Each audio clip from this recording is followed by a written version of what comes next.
Hello friends, winter special एपिसोडमध्ये आज आपण पाहणार आहोत परफेक्ट उकडलेली अंडी. आता तुम्हाला वाटेल अंड काय उकडायचं आहे, पण तसं नाही. कधी कधी कसं होतं, त्या अंड्याच्या सालीच निघत नाही आपल्याला किंवा चिटकून बसलेले असतात. त्याच्यामुळे हे अंड परफेक्ट कसं उकडलं जाईल आज आपण ते पाहणार आहोत. अंडे उकडताना कधी पण थंड पाण्यामध्ये अंडी घालून डायरेक्ट ती गॅसवरती ठेवू नका.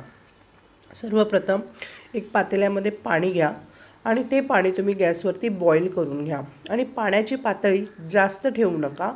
अंडे तुमचे त्याच्यामध्ये पूर्णपणे बुडले जातील इतकंच तुम्ही पाणी घ्या आणि त्याच्यानंतर त्या पाण्याला उकळ आल्याच्यानंतर त्यावरती आपण एक झाकण ठेवूया.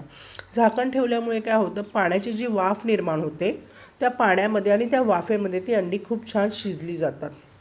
आणि ही अंडी तुम्हाला जास्त वेळ किंवा कमी वेळ अशी शिजवायची नाही आहे, तर आपल्याला त्याचं परफेक्ट टाईम आहे.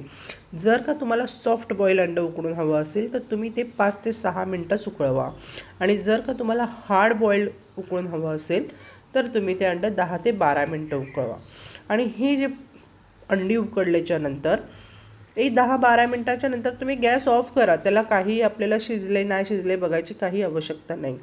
आणि ही उकळलेली अंडी गॅसवर तशीच न ठेवता ती काढून थंड पाण्यामध्ये आपल्याला ट्रान्सफर करायची आहे, जेणेकरून ती सोलायला अतिशय सोपी जातात.